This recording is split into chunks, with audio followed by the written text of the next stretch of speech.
एक वक्त ऐसा था जब कुछ लोगों के नाम से ही यूपी की सियासत कांप जाती थी, जिनके आदेश पर सत्ता झुक जाती थी, जिनके सामने यूपी का पुलिस प्रशासन नतमस्तक हो जाया करता था। आज उन्हीं के महलों पर बुलडोजर चलता है और वही जमीन जिस पर कभी आतंक का अड्डा और साम्राज्य हुआ करता था, वो आज गरीब के सपनों का घर बन चुकी है। उत्तर प्रदेश में जो हुआ है या जो हो रहा है, वो सिर्फ बुलडोजर चलने की कहानी नहीं है दोस्तों, वो न्याय के नए युग की शुरुआत है। आप सोचिए, जिन लोगों की जेब में सरकारें रहती थी, जिनके एक फोन पर ट्रांसफर पोस्टिंग होती थी, जिनकी हां या ना पर जमानतें तय होती थी, उन मुख्तार अंसारी और अतीक अहमद की कहानी अब एक किताब का हिस्सा बन चुकी है। वो किताब जिसमें लिखा है कि कभी जिसकी जमीन पर सूरज भी बिना परमिशन उगता नहीं था, अब वही गरीबों के घरों का चूल्हा जल रहा है। दोस्तों, यूपी से जो तस्वीर निकलकर सामने आई है, वो कोई छोटी मोटी तस्वीर नहीं है। भले ही बिहार में चल रहे चुनाव के बीच वो तस्वीर कहीं धूमिल सी हो गई हो, मीडिया ने उसे इतनी कवरेज ना दी हो, लेकिन जब पूरे देश की निगाहें बिहार के चुनाव पर टिकी है, तब यूपी में योगी ने एक नया कारनामा और इतिहास लिख दिया है। वो इतिहास जो चाहे अखिलेश यादव हो, चाहे मायावती हो, चाहे कितने भी नेता क्यों ना हो, किसी खास बिरादरी का क्यों ना हो, चाहे यूपी की सियासत को कितना भी बड़ा अपने आप को 56 इंची या फिर बहुत बड़ा नेता क्यों ना समझता हो यूपी की सियासत का, वो योगी आदित्यनाथ के इस कारनामे के आगे कभी नहीं टिक पाएगा। क्योंकि भाई साहब, सिर्फ यूपी ही नहीं, पूरा देश ही नहीं, दुनिया में भी किसी नेता में इतनी हिम्मत नहीं हो सकती है कि वो किसी माफिया को पहले तो मिट्टी में मिलाए, फिर उसे क्या उसके बुलडोजर उसके आवास पर चलाए, फिर उसकी महलों को, उसकी संपत्ति को पूरी तरीके से बर्बाद कर दे, और फिर गरीबों के लिए आवास बनाकर उन्हें सुरक्षित वहां बसा दे। यह सिर्फ योगी ही कर सकते हैं दोस्तों। यूपी से जो तस्वीरें आई हैं, वो सिर्फ तस्वीरें नहीं थी, वो प्रतीक थी उस बदलते भारत की, उस नए उत्तर प्रदेश की, जहां अपराधियों की विरासत पर अब गरीब का हक है, जहां सत्ता अपराधियों की नहीं कानून की है, और इस बदलाव के केंद्र में है योगी आदित्यनाथ। लखनऊ का पौष इलाका डालीबाग, कभी मुख्तार अंसारी की आलीशान हवेली यहां खड़ी थी, किले जैसी दीवारें, गाड़ियों का काफिला और दरवाजे का पहरा, लेकिन अब वही जमीन बुलडोजर के नीचे समतल हो चुकी है। और जिस जगह कभी मुख्तार का नेम प्लेट हुआ करता था, आज वहां ननकू यादव, रज्जाक अहमद या रामबली पासवान जैसे गरीबों के नाम लिखे हैं। जहां पहले गुंडे की हुकूमत थी, अब गरीब की इज्जत है। 72 गरीब परिवारों को योगी आदित्यनाथ ने खुद जाकर चाबी सौंपी है। आंखों में आंसू थे, लेकिन वो दुख के नहीं थे, सम्मान के थे। एक बुजुर्ग महिला बोली कि महाराज, हमने कभी सोचा भी नहीं था कि इस इलाके में हमें घर मिलेगा। और यही वाक्य बदलाव की गवाही देता है दोस्तों, कि जो कभी सत्ता के ठिकाने हुआ करते थे, आज वहां गरीब के सपनों का ठिकाना बन चुका है। दोस्तों, यह सिर्फ बुलडोजर चलने की बात नहीं है। बुलडोजर तो कई बार कोर्ट के आदेश से भी चलता है, लेकिन बुलडोजर चलाने के बाद जमीन को गरीबों के सपनों का घर बना देना, यह उससे कहीं बड़ी बात है। यह न्याय का पुनर्जन्म है एक तरीके से। और इस बार न्याय किसी कोर्ट की गवाही नहीं, बल्कि जनता की ताली से हुआ है। आपको याद होगा, इससे पहले प्रयागराज में अतीक अहमद के साम्राज्य को जब ध्वस्त किया गया था, जब अतीक अहमद की अवैध जमीन पर जो कब्जा किया था, उसे मिट्टी में मिलाने के बाद वहां गरीबों के घर बनाकर लोगों को सौंपे गए थे, तब एक मुस्लिम औरत ने कहा था, उसकी आंखों में आंसू थे, कि बाबा ने जो कर दिखाया है वो कोई नहीं कर सकता।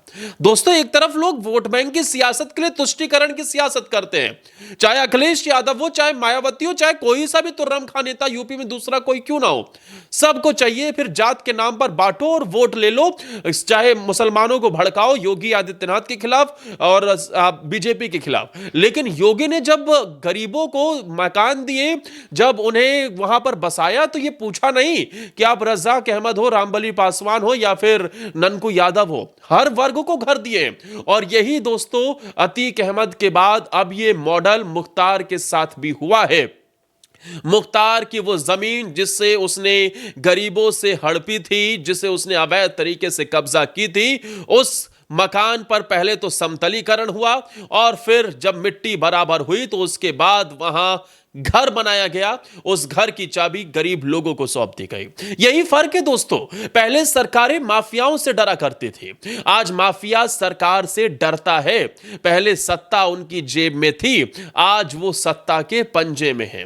कभी कहा जाता था कि मुख्तार और अतीक छोड़िए, उनके चेले चबड़ों की हिम्मत थी कि अगर किसी जमीन को देख लें तो उनकी वो जमीन हो जाया करती थी। और आज उन्हीं जमीनों पर गरीब रह रहे हैं। जहां कभी गोली की आवाज गूंजती थी, अब बच्चों की हंसी सुनाई देती है। जहां पहले शराब के ठेके और हथियारों के सौदे चलते थे, अब वहां महिलाएं तुलसी का पौधा लगा रही हैं। यही है बदलाव, यही है योगी राज का सबसे बड़ा संदेश। मुख्तार की हवेली ढहना, अतीक का महल गिरना, ये दोनों घटनाएं प्रतीक हैं उस टूटते गुरूर की जो सालों से इस राज्य के जकड़े हुए थे, जिनके बारे में कहा जाता था कि सरकारें आती जाती रहेंगी पर इनका कुछ नहीं बिगड़ेगा भाई साहब। लेकिन अब वो मिथक भी टूट गया। अब उत्तर प्रदेश की जनता कहती है योगी है तो मुमकिन है। जो योगी ने यूपी में कर दिखाया दोस्तों, ये स्वर्णिम अक्षरों में दर्ज हो चुका है। यूपी की सियासत का चाहे कितना भी बड़ा मुख्यमंत्री, चाहे कितना भी बड़ा कद्दावर नेता कभी आपने आपको क्यों ना समझता हो, लेकिन जो योगी ने कर दिखाया ना भाई ना कोई और कर ही नहीं सकता। और आगे भी चल के हो सकता है 10, 15, 20 साल बाद आगे चल के कभी यूपी का कोई दूसरा मुख्यमंत्री भी होगा, समय की बात है, लेकिन वो भी इतनी हिम्मत नहीं दिखा पाएगा। योगी मॉडल योगी ही पेश कर सकते हैं और यही उनकी ताकत है। अब सोचिए बिहार में योगी आदित्यनाथ रैलियां करते हैं तो खड़े होने की जगह नहीं होती है भाई साहब। योगी की रैली में भीड़ इतनी जाती है कि नीतीश से लेकर पूरा महागठबंधन भी परेशान है। अपने नीतीश चाचा भी कहते हैं कि योगी जी का भौकाल बड़ा टाइट है। सोचिए जरा, कभी ये माफिया लोग गरीब की जमीन हड़पकर उस पर इमारतें खड़ा किया करते थे। अतीक अहमद हो, मुख्तार अंसारी हो, या फिर जितने भी आप नाम ले लीजिए, उन सब पर, चाहे अनिल दुजाना वगैरह पश्चिम के यूपी के, जो सब का पहले तो खात्मा हो गया है, लेकिन उसके बाद इन्होंने जो जमीनों पर कब्जा किया था, अब सरकार उन्हीं जमीनों पर गरीब के लिए घर बना रही है। फर्क यही है, तब कब्जा था अब इंसाफ है, तब डर था अब गरिमा है। मुख्तार अंसारी के गिरोह ने कभी करोड़ों की जमीनें कब्जाई थी। लखनऊ के डालीबाग में उनका महल सिर्फ ईंट पत्थर नहीं था, वो सत्ता और अपराध के गठजोड़ का प्रतीक था। लेकिन जब योगी सरकार ने उस पर बुलडोजर चलवाया तो संदेश गया, अब सत्ता गुंडों की नहीं कानून की चलेगी। इन तस्वीरों को आप देखिए दोस्तों, इन तस्वीरों को आप अपने फोन में स्क्रीनशॉट लेकर रख लीजिए, कभी आप भूल ना जाए। इस तस्वीरों को, इस वीडियो को सेव करके रख लीजिए, कहीं आपके जहन से निकल ना जाए कि योगी आदित्यनाथ ने क्या किया है। क्योंकि ये तस्वीरें आपको यूपी के इतिहास में जब तक योगी हैं तब तक तो देखने को मिलेगी, लेकिन योगी आदित्यनाथ से पहले ना आपने कभी देखी होगी और ना यूपी की सियासत में आगे चलकर कभी योगी के बाद ऐसी तस्वीरें देखने को मिलेगी। इन तस्वीरों ने यह बता दिया कि भाई साहब, योगी सिर्फ तोड़ते नहीं है, योगी सिर्फ साम्राज्य ध्वस्त नहीं करते हैं, मिट्टी में नहीं मिलाते हैं, बल्कि उस मिट्टी पर कुछ हसीन मुस्कानें भी कुछ लोगों के लिए देते हैं। उन लोगों को देते हैं जिन्हें कभी तड़पाया गया था, जिन्हें कभी रुलाया गया था, और आज योगी उनकी मुस्कान लौटाने का काम कर रहे हैं। तभी तो लोग कहते हैं कि भाई साहब, सिर्फ यूपी वालों को ही क्यों, यूपी वालों को ही क्यों योगी जैसा मुख्यमंत्री मिले, हमें तो पूरे देश में योगी जी चाहिए। लोग कहते हैं कि योगी जी को तो प्रधानमंत्री होना चाहिए मोदी जी के बाद।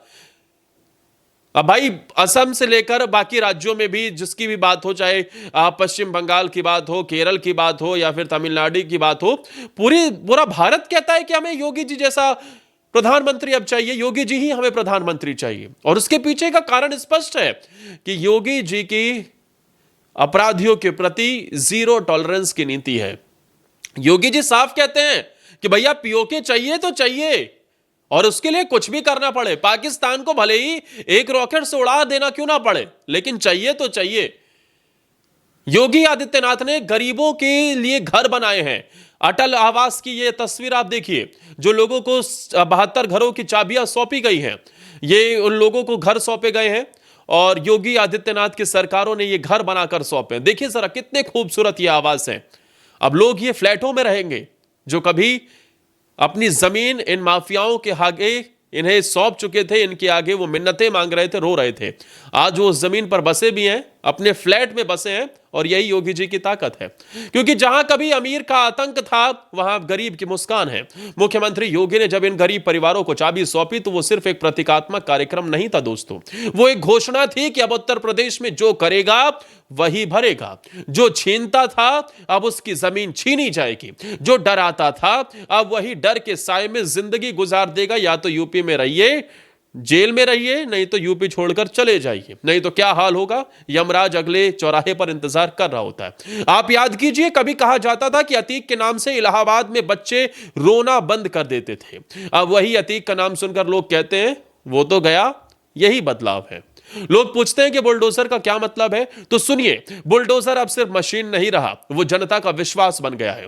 अब किसी माफिया के अवैध महल पर बुलडोजर चलता है तो हर गरीब को लगता है कि अब न्याय हमारे घर तक पहुंचा है।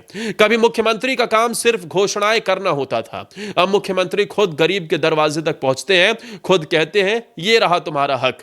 और यही फर्क योगी आदित्यनाथ को बाकी नेताओं से अलग करता है। यूपी में जो हुआ वो एक प्रशासनिक कार्रवाई नहीं, एक विचारधारा है, एक नैरेटिव है कि अब अपराधियों का अंत न्याय से होगा, बदले से नहीं। और दोस्तों, इसे ही राम राज्य की शुरुआत कहते हैं। योगी आदित्यनाथ ने जो गरीबों को घर बनाकर सौंपा है वो भी मुख्तार अंसारी की जमीन पर, उसके महल को ढहाकर। आप योगी की इस कार्यशैली को 10 में से कितने नंबर देना चाहेंगे, कमेंट कर जरूर बताना। और दोस्तों, यह भी बताना कि क्या योगी आदित्यनाथ को आप भी देश का अगला प्रधानमंत्री देखना चाहते हैं। और क्योंकि बिहार में चुनाव चल रहे हैं तो क्या योगी आदित्यनाथ की रैलियों का बिहार में बड़ा प्रभाव पड़ रहा है, अपनी राय कमेंट सेक्शन में जरूर देना। और दोस्तों, वीडियो अच्छी लगी हो तो प्लीज हमारे चैनल को सब्सक्राइब कर लेना, बेल आइकन प्रेस करना बिल्कुल मत भूलना।